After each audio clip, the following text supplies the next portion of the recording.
베드로전서 5장 1절에서 5절 말씀입니다. 베드로전서 5장 1절에서 5절 말씀입니다.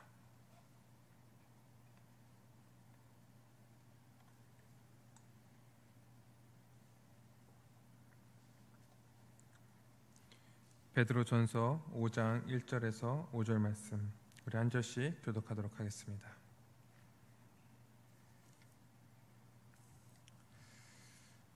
(1절에서 5절입니다) 너희 중 장로들에게 권하노니 나는 함께 장로된 자요 그리스도의 고난의 증인이요 나타날 영광에 참여할 자니라.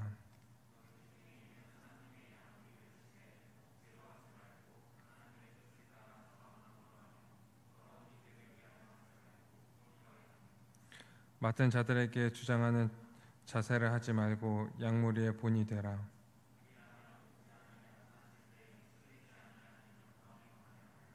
함께 읽겠습니다. 젊은 자들아, 이와 같이 장로들에게 순종하고 다 섬겨 겸손한 허리를 동이라. 하나님은 교만한 자를 대적하시되 겸손한 자들에게는 은혜를 주시느니라. 아멘. 우리가 계속해서 이 직분에 대해서 지금 살펴보고 있는데, 이 목사와 장로에 대해서 오늘 더 이제 좀 말씀을 나누려고 합니다. 왜 그러냐면 이 목사와 장로가 이 중요한 직분이기 때문에 그렇습니다. 이 목사와 장로는 이제 교회를 다스리는 이제 직분이라고 그랬죠. 그래서 목사는 이제 가르치는 이제 장로고, 그다음에 장로는 이 목사의 가르침을 적용하여서 이제 다스리는 그런 이제 직분입니다. 그래서 목사와 장로는 이 교회의 머리 대신 이 목자장 대신 예수 그리스도께서 다스림을 대신하기 위해서 세우신 직분이다 라고 대리하는 목자로서 이 목사와 장로를 이제 교회에 세우신 거죠. 그렇기 때문에 이 목사와 장로는 이 성경 곧 하나님의 말씀을 기준으로 해서 이제 다스리는 직분을 잘 감당해야 됩니다. 그래서 목사와 장로가 주님이 세우신 이제 목자이니까 이 주님의 뜻인 이 말씀대로 잘 이제 목양할 때 때에 따라서 이 말씀을 가리거나 아니면 이제 좀 더 그것들을 가하거나 하면 안 되고 온전히 주님의 말씀으로만 이 교회를 잘 다스려야 돼요. 가감 없이 그 말씀으로만 이 교회를 다스려야 됩니다. 만약에 이제 자기의 뜻대로 자기의 의도대로 이것을 가감한다면 이거는 주님의 양을 이제 돌보는 것이 아니라 자기의 양을 돌보는 것이고, 그러면은 이 주님의 다스림이 교회 가운데 있는 것이 아니라 이 자기의 다스림으로 이 교회를 운영하는 거기 때문에 이 목사와 장로는 오직 성경 말씀을 통하여서 이 교회를 다스리는 것이 굉장히 중요합니다. 이 목사는 먼저 우리가 목사를 좀 살펴보면 이 목사는 하나님의 말씀, 그 성경의 가르치는 이제 직분인 거죠. 그러니까 그 목사가 교회 성도들에게 성경 말씀을 가르치고 그 말씀이 어떠한지 이제 분별하도록 가르치고 분명하게 가르쳐서 하나님의 말씀으로서 그들의 삶을 분별하고 또 순종하고 살아갈 수 있도록 이제 권면하는 이런 일들을 이제 담당을 하는 거예요. 그래서 목사가 이 다스리는 그 직분 이제 그 직무를 감당한다 얘기할 때는 성경을 잘 가르쳐야 됩니다. 이것이 최고의 다스림이고 이 첫 번째 되는 다스림인 거예요. 그래서 성경을 성도들이 잘 알고 이 말씀을 가지고 분별하고 이 말씀에 순종하고 말씀에 따라서 또 이 영적 전쟁을 하면서 살아가도록 하는 것이 이 목사의 중요한 직무인 거예요. 우리 지난주에 같이 살펴봤던 말씀인데 오늘 한번 더 살펴볼까요? 우리 사도행전 20장 20절에서 27절 말씀입니다. 사도행전 20장 20절에서 27절 말씀.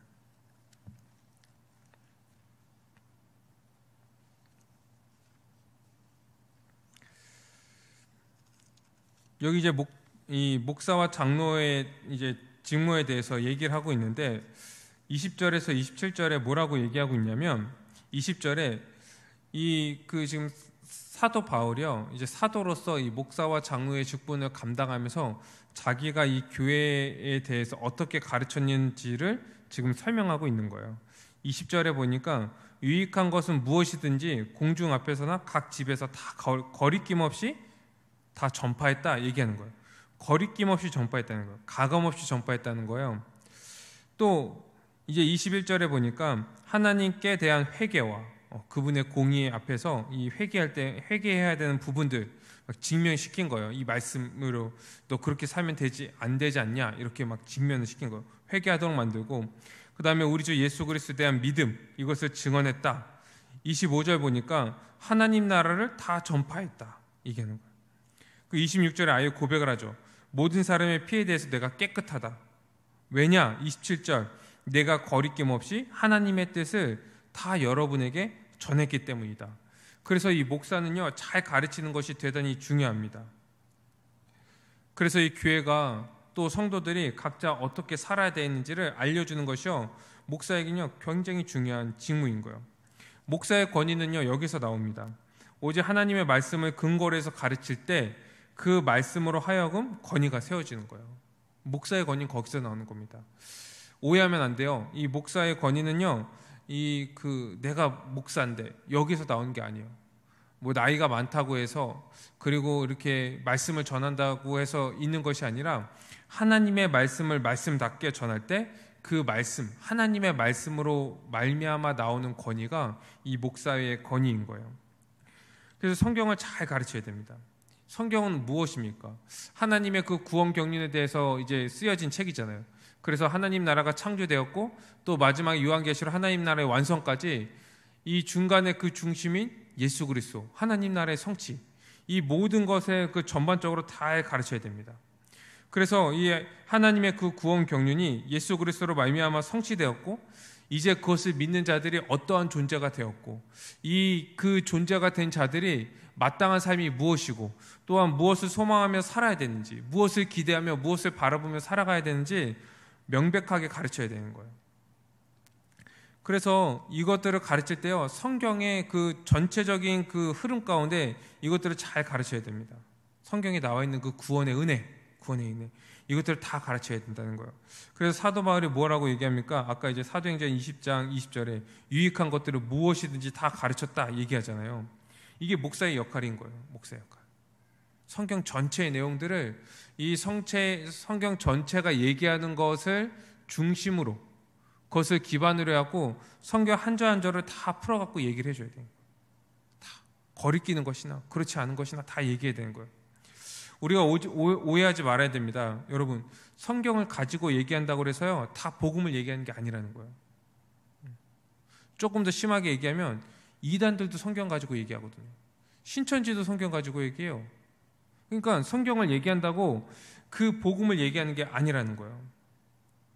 그래서 성경을 가지고요 말을 유창하게 하거나 또 우리 마음을 좀 시원하게 해주거나 어떠한 격려를 해주고 위로해주고 이 세상에서 어떻게 살아가야 되는지 이제 삶의 지혜를 주고 이런 것들을 우리가 좋은 이 설교라고 여기면 안 됩니다.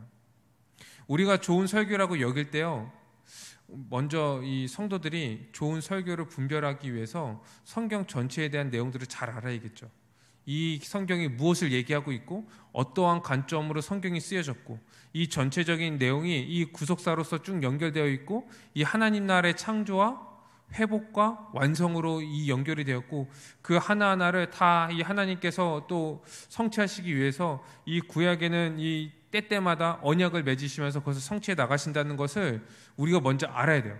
그래야지 이 설교를 들을 때 뭐 시편을 설교하든 뭐 이제 선지서를 설교하든 그 다음에 신약을 설교하든 이 그 전체적인 구원의 경륜의 그 관점에서 그것을 설교하는지 알 수 있잖아요. 그래서 이제 성도들이 이제 성경을 제대로 잘 알아야 됩니다. 그리고 그것을 분별해야 되는 거예요. 성경대로 설교하고 있는지. 이 본문 하나 가지고 지엽적으로 설명하고 그거 본문 하나 가지고 이렇게 막 이제 전체적인 그 맥락 가운데서 이 하나님 나라의 그 구속의 맥락이 아니라 이걸 가지고 이제 삶의 지혜를 얘기하고 이렇게 얘기한다면 우리는 딱 알아채야 되는 거. 아, 저거는 좋은 설교가 아니구나. 성경에서 말하고 있는지를요, 무엇인지를 알아야 돼요. 이 하나님의 구원 경륜, 그 중심인 십자가, 그리고 그로 말미암아 탄생된 이 교회의 영광, 그리고 교회가 살아가야 되는 그 합당한 삶, 우리가 또 소망하면서 살아가야 될 그 하나님 나라의 완성, 예수 그리스도의 그 재림, 이 관점으로 성경을요 쭉 우리가 봐야 되는 거예요. 그리고 그것을 한 절 한 절 설명해야 합니다. 목사는 그러한 일들을 해야 돼요. 그래서 이 목사는요 모든 유익한 말씀, 이 성경 66권, 이 모든 이 복음의 진리를요 다 거리낌 없이 다 설명해야 됩니다. 무엇인지 다 전해야 돼요. 가르쳐야 돼요. 사람들이 싫어하는 진리까지라도, 이 거리끼는 것이라도요 다 전해야 됩니다. 사람들이 들으면 거리낄까 봐 전하지 않으면요 이거는 주님의 통치예요. 통치가 이 교회에 온전하게 임하지 않는 거예요. 그래서 목사는 이 주님의 말씀은 정말 그 진리 하나하나라도 다 전해야 됩니다. 그때 성경을 이제 전할 때 이제 성도들은 그 말씀 때문에 책망을 받기도 하고요, 바르게 교육하기도 하고요, 이제 의로 교육하기도 하고 바르게 세워지기도 하고요, 책망도 받고요, 이런 일들이 일어나는 거예요. 그럴지라도 그 말씀을 통하여서 목사는 말씀을 바르게 전하고 성도들은 그 말씀을 들으면서 아, 주님이 나에게 지금 찔림을 주시는구나, 바르게 하라고 말씀하시는구나, 나를 책망하시는구나, 이렇게 가라고 말씀하시는구나 알고 깨닫고 그 말씀에 순종함으로 이 교회 가운데 이 머리 대신 예수 그리스도의 그 통치가 온전히 임하도록 하는 거예요. 그것을 위해서 목사를 세우신 거예요. 그래서 사도 바울이 얘기하죠. 그렇게 다 전하고 내가 너희의 피해에 대해서 깨끗하다. 목사는요 그렇게 얘기할 수 있어야 돼요. 이것들을 다 전하고 다 전했습니다. 정말 성경에 나와 있는 그 말씀을 하나도 남김없이 주님의 뜻을 다 전했습니다. 이 성경이 말하고 있는 것이 무엇인지를 다 전했습니다. 여러분, 우리가 이렇게 살아야 됩니다. 이것이 주님의 뜻입니다. 우리가 부족할지라도, 완벽하진 않을지라도 우리가 이렇게 살아야 됩니다. 이게 이 목사의 직무고, 그렇게 목사가 이 성경을 잘 연구하고 이 성경에 거리낌 없이 전할 때 주님의 통치가요 이 교회 가운데 온전해지는 거예요. 충만해지는 거예요. 그리고 성도들은 그 말씀에 정말 주님의 말씀으로 순종할 때 이 하나님 나라의 복, 그분의 다스림을요 온전히 받고 그 은혜를 누릴 수 있게 되는 거예요. 이제 장로를 살펴보면 이 장로는 목사의 가르침을 이 교회와 각 성도들이 이 적용하면서 살아갈 수 있도록요 다스리는 직분이에요. 다스리는 직분. 그래서 목사는 가르치는 직분이라면 이제 장로는 다스리는 직분이에요. 그 목사의 가르침, 이것을 가지고 이 교회가 교회답게 살아갈 수 있도록, 또 성도 각 개인들이 이 정말 신자로서 살아갈 수 있도록 이것을 다스리는 거예요. 우리 말씀 한번 또 찾아볼까요? 디도서 1장 5절에서 9절입니다. 디도서 1장 5절에서 9절입니다.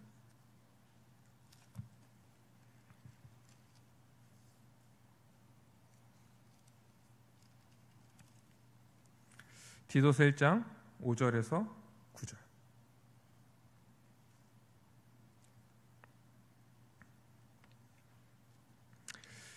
이제 말씀에 보면 뭐라고 얘기하고 있냐면 5절에 각 성의 장로들을 세우려고 한다 얘기하는 거예요. 지금 이제 다스리는 장로를 세우려고 한다는 거예요.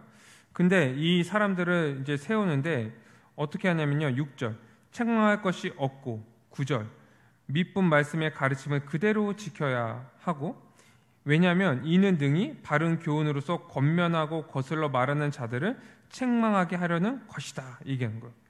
이게 장로를 세우는데요, 이 장로의 자격에 대해서 얘기하고 있는 거예요. 책망할 것이 없다 했는데요. 그리고 하나님의 말씀을 그대로 가르치고 지키고 해야 된다는 거예요. 왜냐하면 이 말씀을 성도들에게 가지고 가서 이 교훈으로, 이 말씀으로 말미암아 권면하고 또 거스른 자를 책망하고 해야 되니까 이 장로가 먼저 이 말씀에 책망할 것이 없어야 된다 지금 얘기하고 있는 거예요. 이 장로가 이런 일들을 하는 겁니다.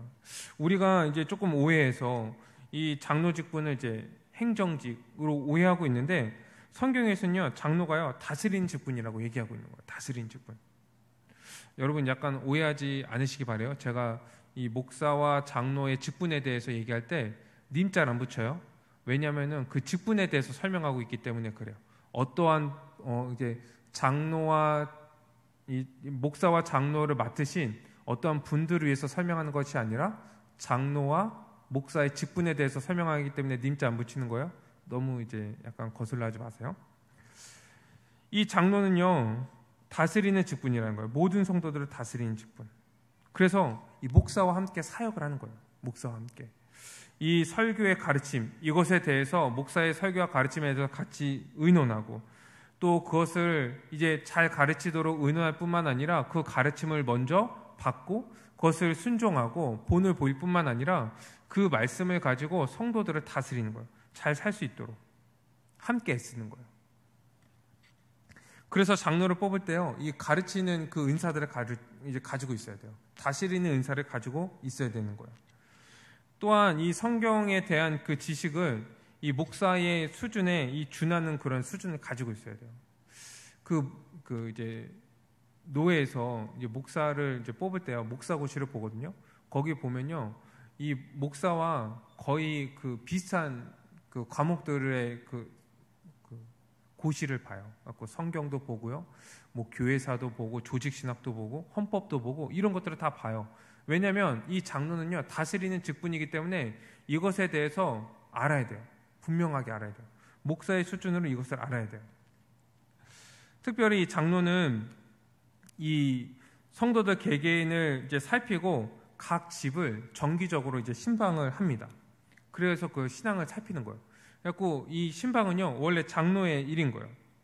그래서 가갖고 뭐 하냐면 이 설교 말씀, 또 교회에서 가르침, 이것들을 잘 이해하고 잘 배우고 있는지 이제 가서 점검하는 거예요. 물어보는 거예요. 이번 주일날 들은 말씀이 뭐냐? 좀 얘기하고, 우리가 복음의 기초 내용 한번 얘기해봐라. 얘기하고, 이런 것들을 점검하는 거예요. 그래서 이 교회에서 배운 것에 대해서 잘 이해하고 있는지, 그리고 잘 이해하지 못하고 아직 부족한 부분이 있다면 그 자리에서 설명을 해주는 거예요. 이 장로의 직분입니다. 그리고 이 잘못된 이단이나 그리고 이제 세상 것들, 이런 것들에 미혹되지 않았는지 그런 것들도 점검하는 거예요. 그래갖고 이제 집에 방문하면은 이렇게 서가 같은데 이제 책꽂이 보면서 무슨 책을 읽고 있는지 보고, 그리고 방송 어떤 것들을 보고 있는지, 핸드폰도 이렇게 검사해야 되나요? 이렇게 검사하면서 그런 것들을 보는 거예요. 이단에 빠지지 않는지, 잘못된 그 이제 미혹에 빠져 있지는 않는지를 이제 점검을 하는 겁니다. 그리고 이 배운 말씀을 삶에서 잘 적응하고 있는지, 죄를 짓고 있지는 않는지, 의롭게 살아가고 있는지 삶에 대해서 설명하게 하는 거예요. 삶에 대해서, 가정에서 어떻게 살고 있고, 또 일반적인 그 삶에서 사람을 대할 때 어떻게 대하고 있고, 왜냐하면 이런 데서 다 신자임이 드러나거든요.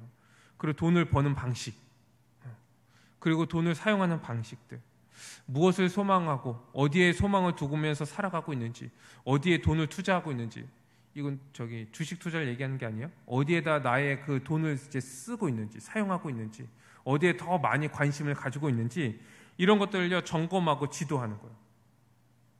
그럴 때 무엇을 기준으로 합니까? 하나님의 말씀, 이 교회에서 선포된 그 말씀, 목사가 가르쳐준 그 설교, 이 가르침, 이것을 기준으로 해서 그 성도들을요 이렇게 점검하는 거예요. 이게 장로의 직분입니다.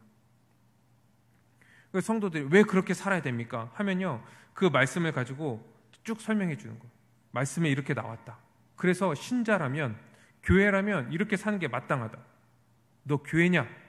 그럼 이렇게 살아야 된다. 순종해라. 딱 권위가 있는 거예요, 이 장로가. 근데 반박하려고 하는데 반박을 못해.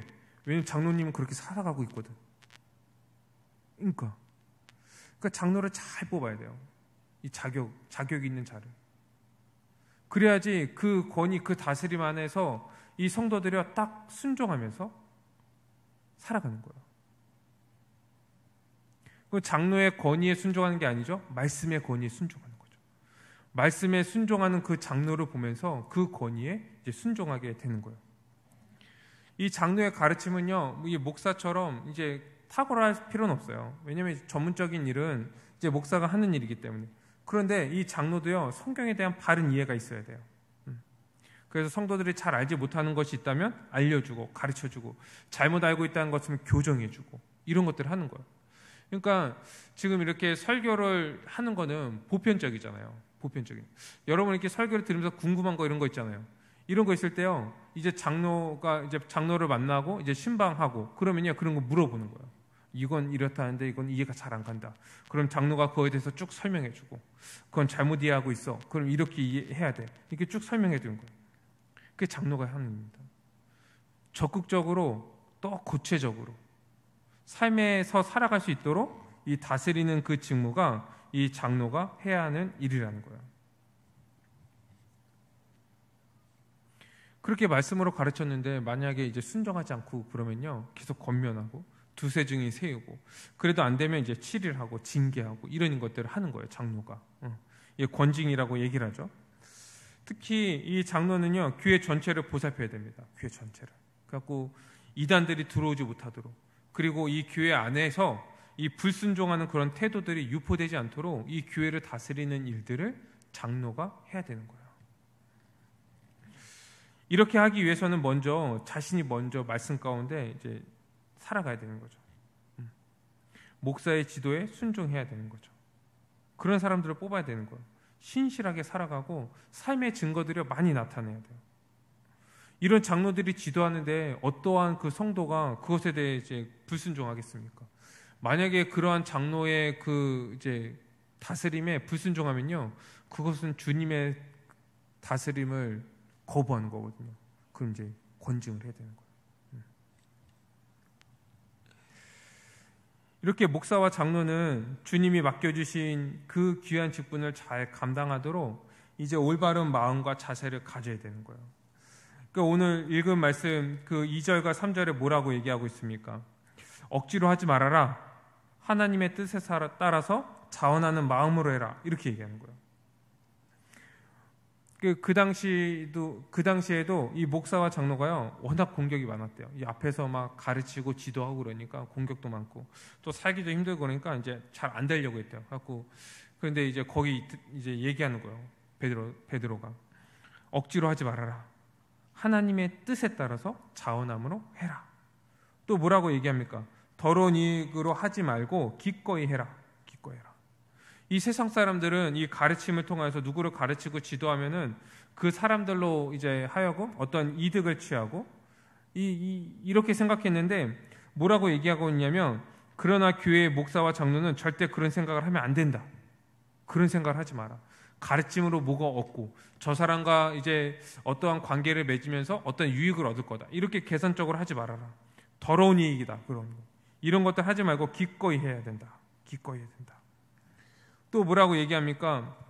이 3절 말씀 보니까 맡은 자들에게 이 주장하는 자세로 하지 말고 양무리의 본이 되어라. 이 주장하다는 어떤 자세라고 그랬죠? 지배하려는 자세, 지배하려는 자세. 내가 목사인데, 내가 장로인데 말 안 들어? 이런 자세가 아니라 양무리의 본이 되어라. 본이 되어라.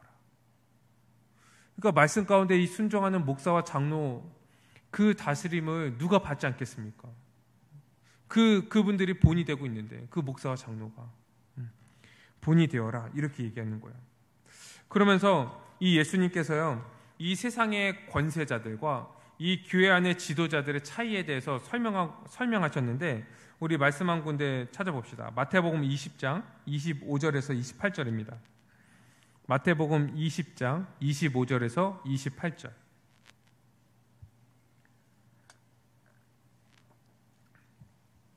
마태복음 20장 25절에서 28절입니다.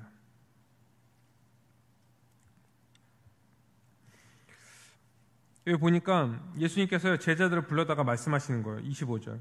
이방의 집권자들은 그들을 임의로 주관하고 그 고관들이 그들에게 권세를 부린 줄은 너희가 알지 않냐. 그러니까 이방의 집권자들, 그러니까 믿지 않는 자들은 권세를 가지고 임의로 주관하고 권세를 부린다 얘기하는 거예요. 근데 26절 뭐라고 얘기합니까? 너희 중에 그렇지 않아야 하리니 너희 중에 누구든지 크고자 하는 자는 너희를 섬기는 자가 되어야 된다. 교회의 다스림과 가르침은요, 이 주장하는 자세로 하면 안 된다는 거예요. 섬겨야 된다는 거예요. 섬기는 자세로 해야 된다 얘기하는 거예요. 섬긴 자세로. 27절 왜 그러냐? 너희 중에 누구든지 으뜸이 되려고 하는 자들은 너희 중에 종이 되어야 한다. 왜? 28절 인자가 온 것이 섬김을 받으려 하는 것이 아니라 도리어 섬기려 하고 자기의 목숨을 많은 사람들의 대속물로 주려고 왔기 때문이다 얘기하는 거예요. 그러니 이 머리 대신 예수 그리스도께서 세우신 목사와 장로는요, 주관하려는 그런 자세, 이러한 자세로 갖는 것이 아니라 섬기는 자세로 해야 된다. 왜냐하면 나도 그렇게 왔고 내가 그것을 본을 보였고 내가 어떻게 섬겼냐? 자기의 목숨을 너희들의 대속물, 너희의 대속물로 주었다 얘기하는 거예요. 그러니 목사와 장로는 이제 말 다 했죠. 자기의 목숨을 다 바쳐서요, 이 교회를 섬기는 거예요. 주님의 몸된 교회를. 자기의 모든 것들을 다 바쳐서 말씀을 연구하고 가르치고 자기의 모든 삶을 들여서 다스리고 자기의 가족처럼 자기의 자녀처럼 그들을 돌보고 다른 길로 가지 않을까 정정긍긍하면서 그들을 이제 보살펴야 되는 것이 이 목사와 장로가 해야 하는 일이라는 거예요. 그리고 이 목사와 장로는요, 오직 목자장, 이분만을 두려워하고 이분의 판단, 이분의 심판을 두려워하면서 살아가고, 이 두려워할 뿐만 아니라 한쪽 측면으로는 이것을 잘 감당하면서 주님께서 정말 썩지 않은 면류관을 주시겠다, 이 기대감과 이 소망을 가지면서 이 직분을 잘 감당해야 하는 거예요. 이것이 목사와 장로의 이제 직분인 겁니다. 그럼 교회는 어떠한 태도로 가져야 될까요? 이 교회는요, 이 목사와 장로를요, 존경하고 돌보며 보호해야 합니다.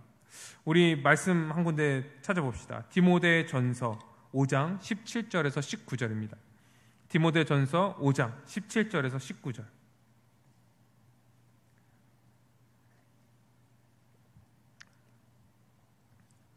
디모데전서 5장 17절에서 19절입니다. 17절에 보니까 잘 다스리는 장로들은 배나 존경할 자로 알되 말씀과 가르침에 수고하는 이들에게 더욱 그리할 것이다. 이게 말씀 잘 다스리는 장로를요, 배나 존경해야 된다고 얘기하는 거예요.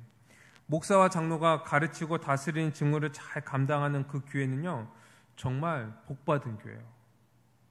그 복은 이제 세상의 복이 아니에요. 하나님 나라의 복을 받은 교회예요. 왜냐하면 이 목사와 장로가 그 직무를 잘 감당하면은 주님의 통치가 이 교회에 온전히 임하는 거고, 그러면 이 하나님 나라의 주님 대신 그분의 통치가 임하니까 그 나라의 복을 이 교회가 누릴 수 있게 되는 거예요.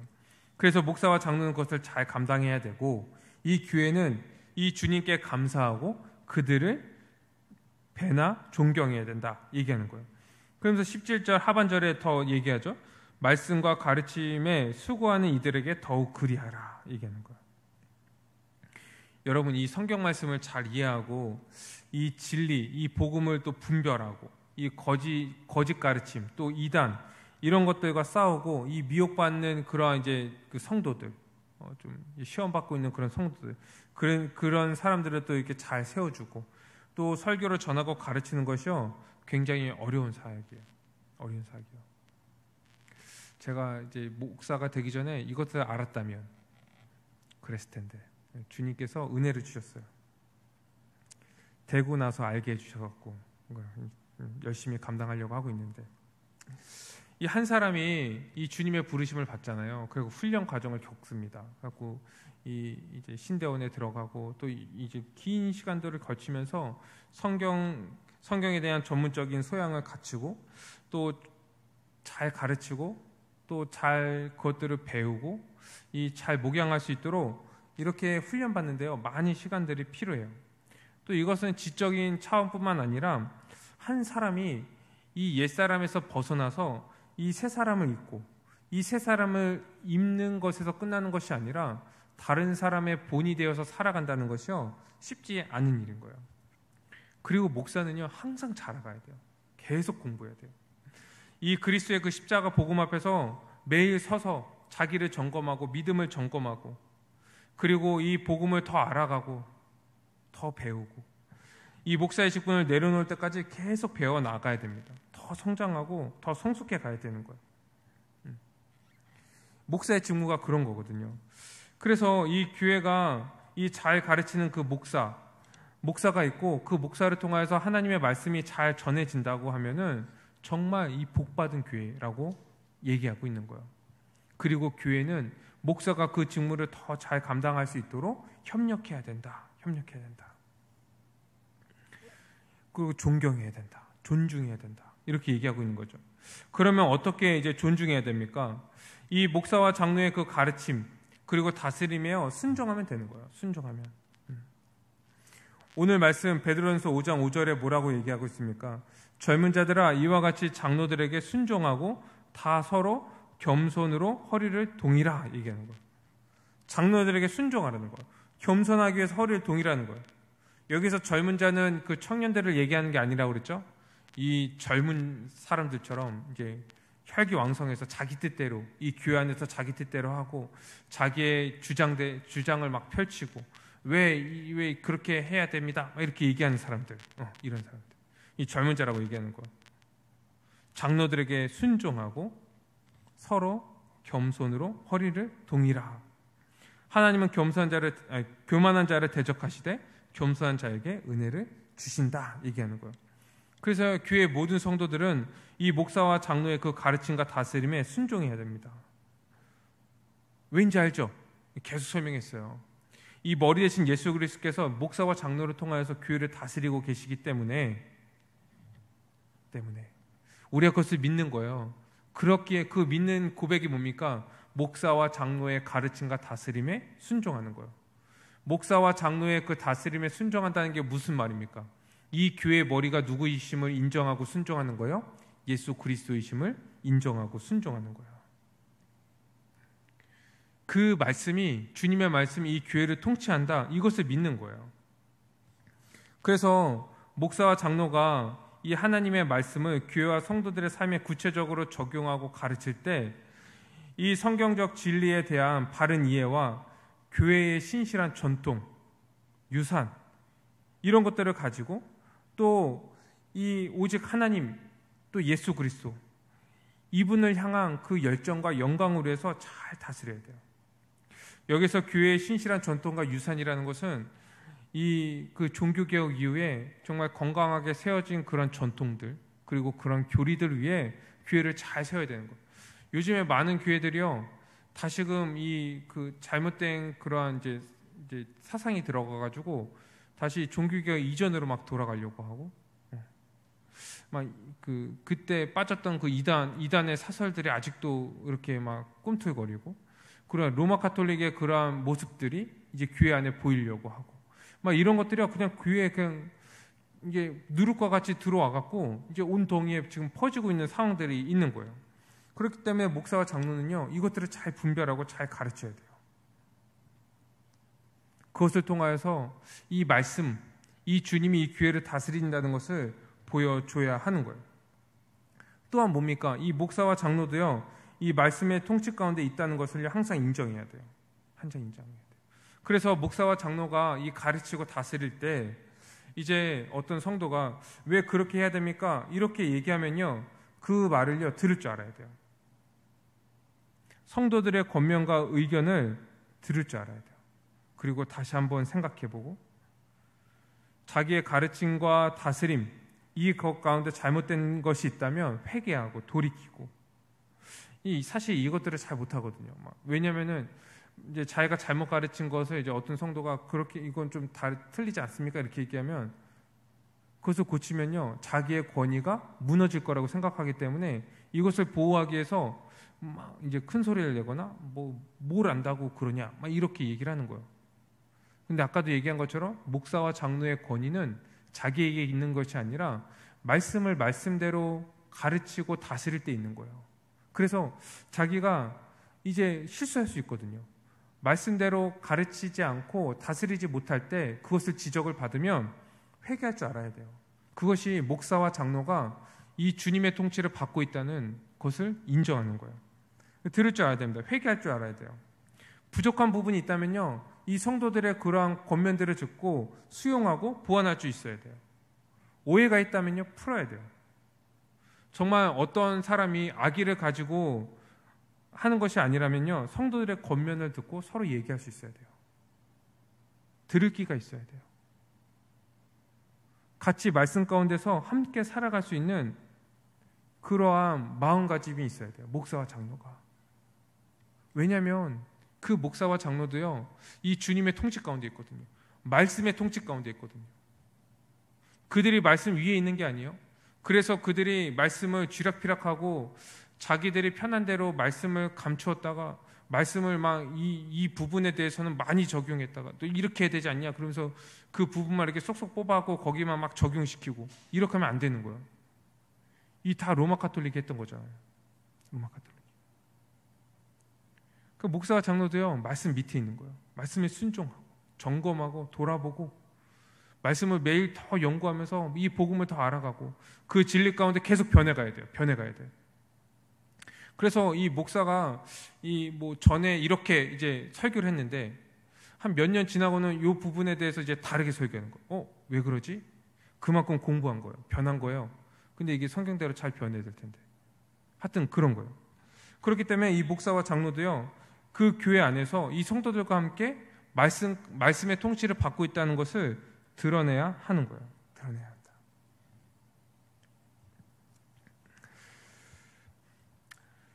또한 우리가 좀 아까 읽은 이제 디모데전서 5장 18절에 보니까 뭐라고 얘기하고 있냐면요. 교회는 전 삶을 들여서 섬기는 그 목사와 장로 이들의 생계를 책임져야 한다. 이렇게 얘기하는 거예요. 이 하나님은 구약 시대부터 이 그 주님을 위해서 예배하고 또 섬기기 위해서 이제 전임으로 전적으로 헌신하는 그 사람의 생계를요 책임지라고 얘기하셨어요. 그들이 그것이 당연한 권리다 이렇게 얘기하신 거예요. 그래서 구약 시대 때는 헌금의 쓰임이 세 가지가 있었는데 하나는 이제 성전 제도를 위해서 성전에 필요한 것들을 사고 이제 제사 제물들을 사고 이런 것들 한번 이제 좀 쓰이고 그리고 무엇에 쓰였냐면 거기에서 봉사하는 그 제사장들과 레위인들을 위해서 그들의 그 이제 먹고 살기 위해서 그들을 위해서 쓰이고 또 하나는 가난한 자들을 위해서 이 구제를 위해서 쓰였어요.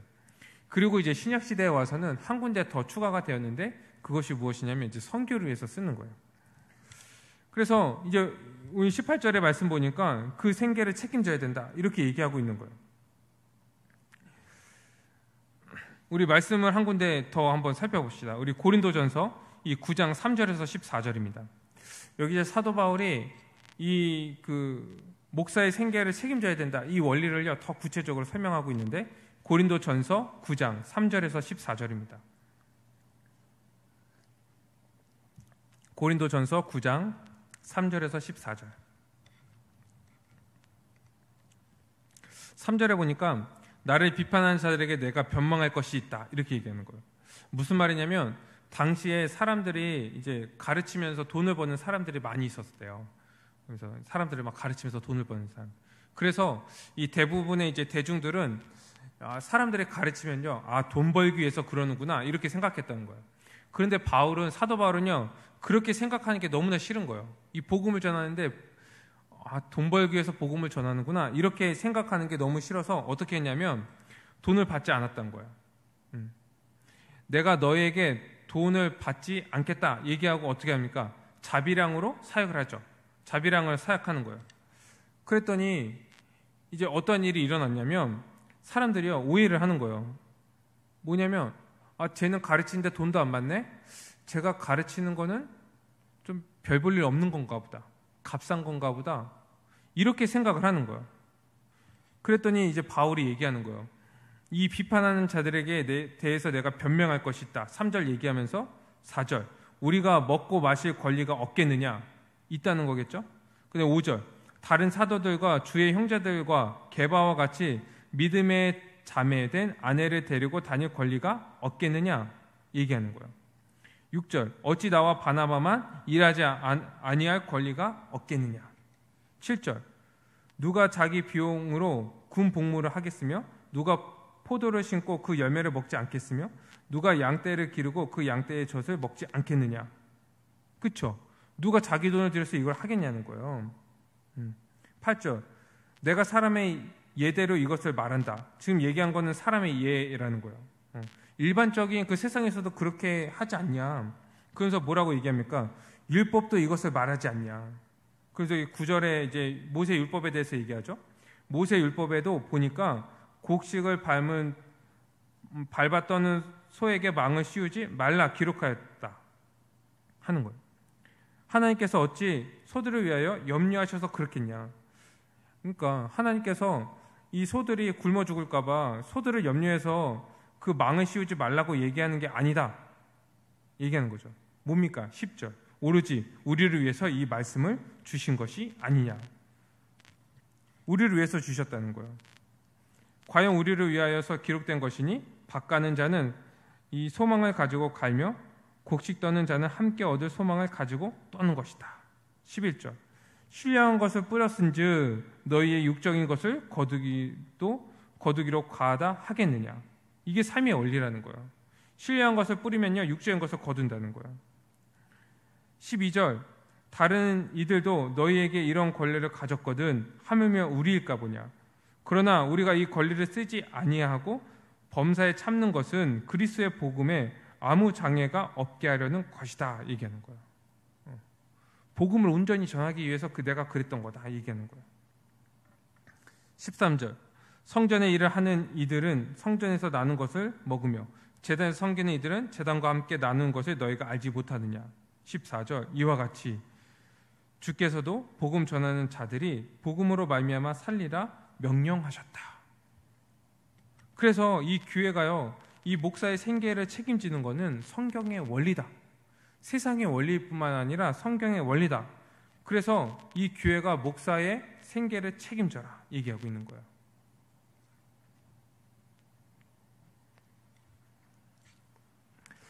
이 다른 일에 매이지 않고 이 한 주 동안 전적으로 그 말씀을 연구하고 그리고 목양에 힘쓰는 그 목회자의 그 생계를 책임지는 건요 이 교회의 의무라는 거예요.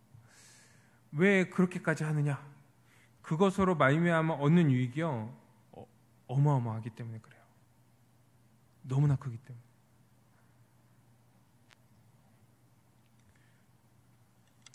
이런 성경의 원리를 모르는 사람들이 이제 간혹 얘기하죠. 왜 성도들은 일주일 동안 일하는데 목사는 먹고 노냐? 말씀만 보고 넣고 노냐? 이렇게 얘기하는 이제 사람들이 있는 거죠. 목사도 일해야 되지 않냐? 왜 다른 성도들은 돈 내면서 교회에서 봉사하는데 목사는 돈 받으면서 봉사하냐? 이 성경의 원리를 모르니까 지금 그런 얘기를 하는 거예요. 하나님의 말씀에 대해서 이제 모르니까. 그 유익에 대해서 모르니까. 이 간혹 또 요즘에는 일하는 목사님도 계세요. 그래서 이제 실제적으로 일하면서 목회하는 분들이 계시는데, 근데 여러분 보면요, 이 이제 실제적으로 보면은 일하면서 목회하는 것이 불가능해요.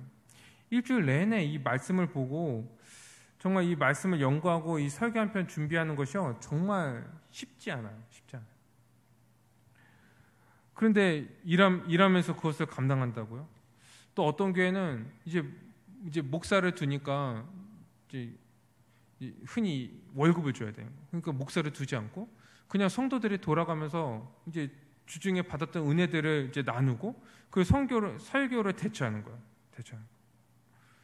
이건 여러분, 이 설교가요 얼마나 중차대한 일인지를 모르는 거예요. 이 설교를 통해서 주님의 그 통치가 이 교회에 임한다는 것을 모르는 거예요. 이렇게 할 수 있어요. 그런데 이렇게 하는 것은 그만한 그 위험과 손해를요 감수하는 거예요. 감수하는 거예요. 그러니까 성경에서 왜 이 목사의 그 생계를 다 책임지면서 이 교회에 목사를 두라고 얘기하겠습니까? 그 유익이 그것보다 훨씬 크기 때문에 그런 거예요. 훨씬 크기 때문에. 그리고 그것을 통하여서 그 가르침을 통해서 교회가 온전하게 되기 때문에 그런 거죠. 그리고 이 목사뿐만 아니라요, 이 장로도요, 그 장로가 맡은 그 일을 또 이제 자기의 직업을 가지고 감당하기 힘들 때는요, 교회에서 사례를 주고서 섬기게 하는 그런 제도도 있어요. 우리 교회는 그런 제도를 아직 이제 못 본 것 같은데, 이 유급 장로라는 제도가 있어요. 그래갖고 장로가 이제 직업을 가지고 이 장로 직분을 하려고 하니까 이게 힘든 거예요. 성도들이 힘든 거예요. 왜냐하면 이제 보살핌을 받아야 되는데 이 주중에 이제 장로님도 이제 자기 일 하다가 이제 주말에 아니면 저녁에 잠깐 보니까 이게 한 번 신방하는데도 오랜 시간이 걸리고 그러니까 아예 교회에서 유급 장로를 세운 거예요. 전임 장로를. 그래서 우리를 좀 보살펴 달라. 충분히 보살펴 달라. 신방도 해주고 좀 만나주고 이렇게 해달라. 이렇게 갖고 유급 장로를 세우는 이런 제도들도 있는 거예요. 실제적으로 보면은 이 사람을 만나고 또 다스리고 신방하는 것이요, 많은 에너지가 필요해요. 한 사람 만나는데도 뭐 반나절, 뭐 어떤 경우는 한나절 걸리고, 또 근데 만나는 데서 끝나나요? 그 이제 전에도 준비하고, 또 한 번 만나서 되는 것이 아니라 또 여러 차례 만나고 또 권면해야 되는 일들도 있고. 그러니까 그러면요, 이게 일주일이 그냥 후딱 가버리는 거예요. 몇 명만 만나도. 그러니까 쉽지 않은 일인 거예요. 그래서 이 장로의 그 직분도 우리가 존중하고 그것을 이제 순종해야 하는 거예요. 그러니까 교회는 이렇게 이 모든 상황들을 고려해서 이 목사와 장로의 이 생계를 유지하고, 이 목사와 장로는 그 일에, 자기가 맡은 그 직무에, 주님께서 세우신 그 직무를 잘 감당해야 하는 거예요. 또한 이 목사와 장로에 대해서 우리가요, 이 교회가 함부로 비난하거나 모함하지 않아야 됩니다. 그 명예를 보호해야 돼요. 이 교회가 같이 해야 됩니다. 같이 해야 되는 거예요. 그것이 우리 아까 읽은 그 말씀에 있죠. 이 디모데전서 5장 19절. 장로에 대한 고발은 두세 증인이 없으면 받지 말아야 한다. 하지 말라고 얘기하는 거예요. 왜 그러냐? 이 장로와 그 목사와 장로의 그 직무의 특성상 이 반대와 반발, 이 비난을 많이 받을 수밖에 없는 그런 직분이에요. 왜 그러냐면 실제적으로 다스리는 직분이니까 너 왜 그러냐, 왜 그렇게 사냐, 그렇게 살면 안 된다, 회개해라, 이렇게 막 직면하니까 이 어떤 사람들은 그 말씀에 순종하고 주님의 이제 다스림이라고 생각하고 이제 순종하는데, 어떤 사람은요 회개하지 않고 이 마음에요 그 원통함을 품고 있는 거예요. 그러다 막 공격하고 뭐 자기 편 만들어서 막 이제 이간질하고 뭐 이러는 거예요. 또 이런 사람들은 또 이단에 쉽게 넘어가, 이제 사탄의 미혹에 쉽게 넘어가죠. 그렇기 때문에 이 교회는 이 목사와 장로 그 직분을 충실히 잘 감당할 수 있도록 그 회방하는 것들, 이런 것들로 이 목사와 장로를요 보호해야 됩니다. 이 사탄이요 이 교회를 무너뜨리기 위해서 누구를 공격하는 줄 아세요? 이 지도자들을 공격하는 거예요. 지도자들을 막 비방하게 만들고 이 권위를 무너뜨리고 막 이렇게 하는 거예요. 그래서 뭐라고 얘기합니까? 이제 성경에서 목사와 장로 이들의 그 비난과 이 송사의 문제에 대해서는 두세 증인이 없으면은 하지 말아라 얘기하는 거예요. 명백한 증인이나 증거가 없으면 하지 말라는 거예요. 그래서 사석에서라도 목사와 장로에 대해서 비난하거나 모함하지 말라는 거예요. 모함하지 말라는 거예요. 단호히 반대해야 된다 이렇게 하는 거예요. 사적인 자리에서도 막 이런 거 있잖아요. 뭐 우리끼리만 얘기하는 건데 사실은 막 이러면서 얘기하는 거. 안 된다 얘기하는 거예요. 얘기하는 거. 너한테만 얘기하는데 목사님이 이거 안 된다. 말하지 마. 막아야 돼요. 말하지 마. 그것이요 사탄이 그 틈을 타고 들어온다는 거예요. 하지 말라는 거예요. 하지 말라는 거예요. 증인이 없으면, 증거가 없으면 하지 말라는 거예요. 증거 있어? 증인 있어? 얘기하라는 거예요. 누가 그러던데? 다 그래. 누가? 정확히 얘기해봐. 그걸 다 어떻게 일일이 얘기해? 그럼 얘기하지 마. 분명한 증거가 없으면 얘기하지 마. 증인이 없으면 얘기하지 마. 얘기하는 거예요. 왜냐하면 대부분 그러한 일들은요 다 사소한 것들 있잖아요. 사소한 실수. 그런 의도가 아닌데 행하는 게 실수잖아요. 그런 실수들. 그리고 인간이 갖고 있는 그런 약점들, 그리고 개인적인 그러한 이제 주관적인 생각들, 이런 것들로 비방하고 모함하는 거예요. 그런 것을 단호히 반대해야 되는 거예요. 책망해야 돼요. 그리고 바르게 잡아야 돼요. 그런 거 얘기하면 안 돼. 주님께서 세우신 직분이야. 주님께서 교회에 주신 선물이야. 얘기해야 돼요. 얘기해야 되는 거예요. 사실 뭐 이렇게 목사와 장로도 사람이기 때문에 이 사소한 것들로 따지면요 실수와 약점이 많죠. 그런 것들을 얘기하면 끝이 없는 거예요. 그런데 이런 것들로 인해서 이 명예가 훼손되잖아요. 그 권위가 훼손되면요 그 다음부터 어떤 일이 일어나냐면은 그 가르침과 다스림에 순종하지 않는 거예요. 그것에 같이 휩쓸리는 사람들까지 같이 목사의 가르침에 순종하지 않고요 장로의 다스림에 순종하지 않고요 영적 권위가 무너지는 거예요. 인정하지 않는 거예요. 무시해버리는 거예요. 그러니까 여기서 무시하니까 여기서 뭐라고 하니까 내가 목사인데 내가 장로인데 말 안 들어? 말 안 들어. 말 들어. 이게 다 이게 대립구도가 일어나는 거예요. 교회에서 그렇게 하고 이제 싸우는 경우가 많아요. 그러니까 사소한 것들, 증거가 없다면, 증인이 없다면요, 입 밖에도 내지 않도록 해야 돼요. 그리고 그것에 대해서 이제 그것을 봤으면요, 그것을 돌이키도록 해야 돼요. 돌이키도록. 왜냐하면 그것을 보고서 그냥 넘어가면요, 그 죄에 내가 참여하는 거예요. 동참하는 거예요. 막아야 돼요. 이제 마지막으로 이 하나님의 주신 그 직분, 이 목사와 장로를 선출할 때 우리가 정말 성령의 인도하심, 또 성경의 기준으로 해갖고 이 직분을 잘 선출해야 됩니다. 잘 선출해야 돼요. 우리 말씀 한 군데 더 찾아봅시다. 디모데전서 5장 1절에서 7절입니다. 디모데전서 5장 1절에서 7절.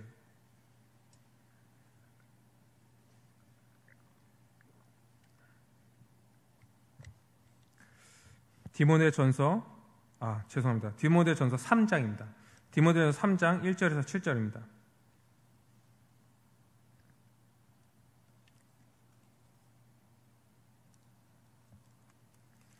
찾았나요? 우리 이 말씀은 우리 교독 한번 해봅시다. 디모데전서 3장 1절에서 7절입니다. 미쁘다 이 말이여 곧 사람의 감독의 직분을 얻으려 함은 선한 일을 사모하는 것이라 함이로다.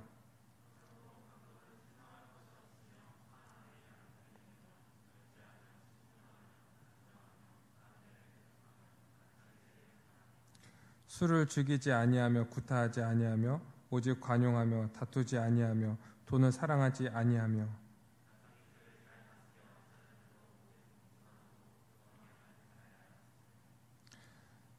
사람이 자기 집을 다스릴 줄 알지 못하면 어찌 하나님의 교회를 돌보리요.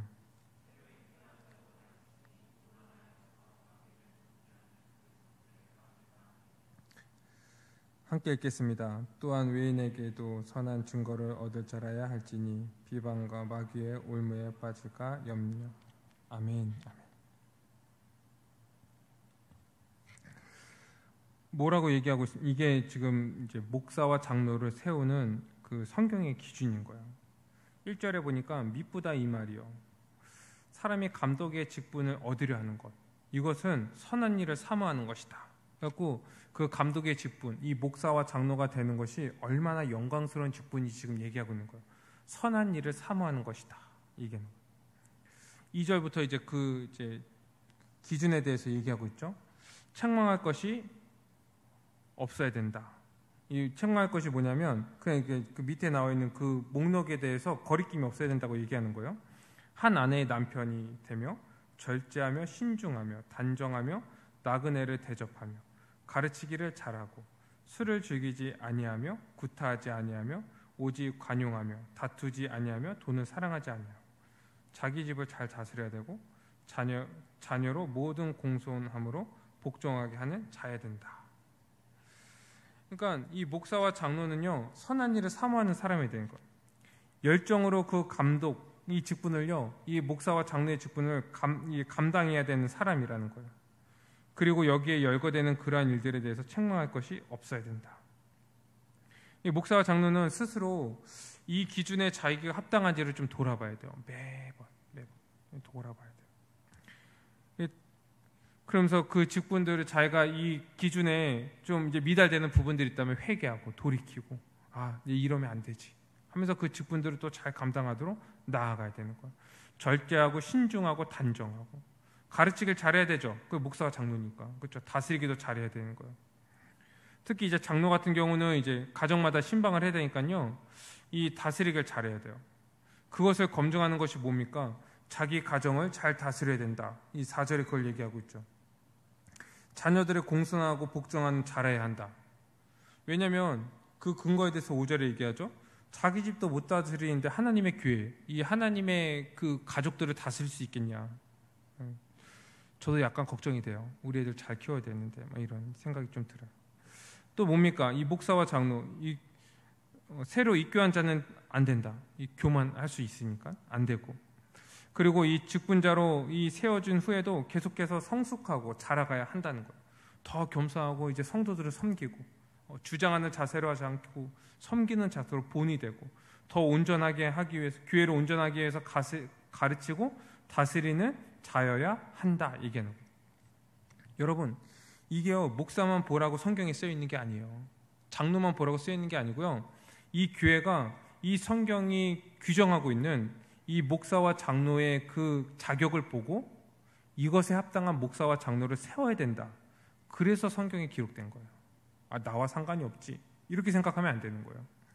이 주님이 원하시는 목사와 장로를 세워야 돼요. 이 성경에 나와 있는 그 자격을 가지고 검증해야 됩니다. 검증해야 돼요. 그리고 합당한 자를 세워야 돼요. 뭐 교회 어른들이 이렇게 추천했으니까 뭐 믿을만 하겠지. 그러면 안 돼요. 그러면 안 돼요. 성도잖아요. 우리 교회 회원이요. 그러면 우리도 같이 거기에 동참해야 되는 거예요. 동참해야 돼요. 그래서 선거권이 있다면 이 교회 회원이라면 이 오직 성경의 그 기준을 근거했는지 그리고 성령의 인도하심에 따라서 이 목사와 장로를 또 선출을 해야 하는 거예요. 세속적인 이유, 친분이나 관계, 이 사적인 관계 이런 걸로 선출하면요 죄를 짓는 거예요. 어떤 죄입니까? 성령의 인도하심을 회방하는 죄를 짓는 거예요. 큰 죄죠. 성령 회방죄. 이건 사심을 못 받는다고 그러는데. 그러니까 이게 성경의 기준으로 해갖고 우리가 이것들을 잘 뽑아야 됩니다. 잘 뽑아야 돼요. 이렇게 하기 위해서는요, 이 처음부터 아예 이 선거권을 갖는 그 이제 성도, 정회원, 세례교인 이 자들을요 성경을 근거로 해갖고 잘 세워놔야 돼요. 잘 세워놔야 돼요. 성도들이 먼저 성경을 근거해서 잘 세워져야지 이 그 성도들로 하여금 이 성경을 근거로 해서 주님의 뜻에 합당한 이 직분자, 목사와 장로를 이제 세울 수 있게 되는 거예요. 그리고 목사와 장로를 선출했다면 우리가 뽑았지. 이렇게 얘기하지 말라고 그랬죠. 우리가 세웠지. 우리가 세웠으니까 우리가 끌어내릴 수 있어. 이런 생각을 가지고 있으면 지금 큰일 난 거예요. 이제 이 교회가 지금 큰일 난 거예요. 주님이 세우신 거예요. 성령의 사람들이 성령의 인도하심을 따라서 선출한 거예요. 그리고 그 직분은 주님께서 세우신 거예요. 이것을 인정하고 고백하고 우리가 순종하고 감사해야 하는 거예요. 우리가 이제 마지막으로 좀 주의할 것이 뭐가 있냐면요. 이미 목사와 장로로 그 이제 섬기는 분들, 이분들에 대해서 함부로 평가하거나 함부로 대하지 말아야 돼요. 노골적으로 이제 그분들의 이제 말을 이제 무시한다거나 그 직무에 대해서 이제 막 무시하거나 이러면 안 된다는 거예요. 사실 이제 지금 이제 목사와 장로로 이제 선출된 이 직분자들도 자신의 직무를 하나님의 그 말씀에 근거해서 잘 감당해야 되겠죠. 이 하나님의 말씀에 근거해서 이제 감당을 해야 되는데 말씀을 무시하거나 이 직무유기, 이 직무에 대해서 잘 관심을 갖지 않거나 막 이렇게 한다면요, 이 성도들은요 교회의 이름으로 이 직분자들을요 권면해야 돼요. 그러면 안 되지 않냐 이렇게 얘기해야 돼요. 그런데 이제 이러한 그 직분의 부족함, 이 직무를 잘 감당하지 못하는 것에 대해서는 이제 얘기할 수 있지만 아까 얘기한 것처럼 이 사소한 것들, 이런 것들에 대해서는 우리가 용납하고 존중하고 오래 참고 인내하고 겸손함으로 한몸된 교회로서 우리가 살아가야 하는 거예요. 사랑하는 우리 청년부 여러분, 이 머리 대신 예수 그리스도께서요 그분의 다스림, 그분의 그 복을 주시기 위해서 이 목사와 장로를 교회에 세우셨다는 것을 우리는 믿어야 돼요. 그리고 그들을 존중하고 그들을 위해서 우리는 기도해야 됩니다. 아까도 얘기한 것처럼 사탄이요 그들 이제 목사와 장로를 치는 거예요. 그럼 교회는 이제 흔들리거든. 그러니까 그들을 위해서 기도하고 그들의 그 직무를 잘 감당하도록, 죄에 빠지지 않도록 끝까지 주님이 주신 그 직무들을 감당할 수 있도록 기도하고 또 교회를 위해서 기도해야 돼요. 이 교회가 정말 이 사탄이 틈타지 않아서 이 직분자들을 비방하거나 모함하거나 그들의 권위에 불순종하거나 이러한 성도들이 없도록 우리가 서로를 돌아보고 그렇게 해서 이 하나님 나라의 복을 온전히 충분히 누리는 교회가 되기를 주님의 이름으로 축원드립니다. 우리 말씀을 가지고 이 시간 함께 기도합시다. 우리 먼저 기도할 것은 귀의 머리 되신 예수 그리스도는 이 목사와 장로를 통해서 교회를 다스리십니다. 그렇기에 이 교회가 목사와 장로가 맡은 그 직무를 잘 감당할 수 있도록 돕고 존중하고 순종해야 돼요. 그래서 그것을 인하여서 주님의 다스림이 온전히 이루어지고 그 하나님 나라의 복이요 교회에 임할 수 있도록 우리는 해야 됩니다. 우리가 그것을 위해서 기도합시다. 우리 동원교회뿐만 아니라 이 모든 교회가 그 주님의 다스림을 온전히 받고 주님의 복을 누릴 수 있도록 함께 기도했으면 좋겠어요. 우리 두 번째 기도할 것은 이 목사와 장로의 직분은요 중요합니다. 중요해요. 그렇기에 우리는 그들을 위해서 계속적으로 기도해야 됩니다. 우리 교회뿐만 아니라 모든 교회 목사와 장로님들을 위해서 우리는 기도해야 돼요. 그들의 직분을 이 성경에 비추어 보고 점검하고 돌이키고 믿음과 순종함으로 감당할 수 있도록 우리 시간께 기도했으면 좋겠습니다. 기도드리겠습니다.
거룩하신 하나님 아버지, 이 목사와 장로 직분을 세우셔서 주님께서 이 교회를 친히 다스려 주시고 이 하나님 나라의 복을 누릴 수 있도록 인도하여 주시는 애 감사합니다.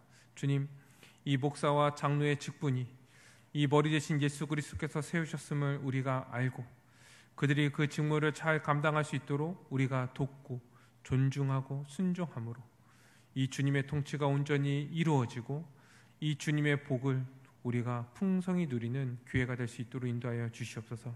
또한 이 땅에 있는 모든 교회가 아버지여 정말 주님의 그 다스림을 잘 받고 또 주님의 복을 누릴 수 있도록 인도하여 주시옵소서. 아버지, 무엇보다 이 목사와 장로 그 직분자들이 정말 주님께서 세우셨다는 것을 알고 자기의 교회, 자기의 뜻대로 아버지 이 교회를 이끌어 가려고 하는 것이 아니라 정말 이 머리 대신 주님을 두려워하고 또 주님이 재림하실 때 주실 그 칭찬을 또 사모함으로 그 직분을 잘 감당할 수 있도록 인도하여 주시고 매일 말씀을 통하여서 자신을 돌아보고 자기의 직무와 자기의 직분과 주님의 그 그리스도의 그 십자가를 바라보며 또 살아가고 또 성도들의 본이 보여서 그 직무들을 온전히 감당하는 데 부족함 없도록 모든 목사와 장로들을 주님께서 주장하여 주시옵소서. 이 모든 것을 주님께서 다스려 주실 줄 믿사오며 예수 그리스도의 이름으로 기도드립니다. 아멘.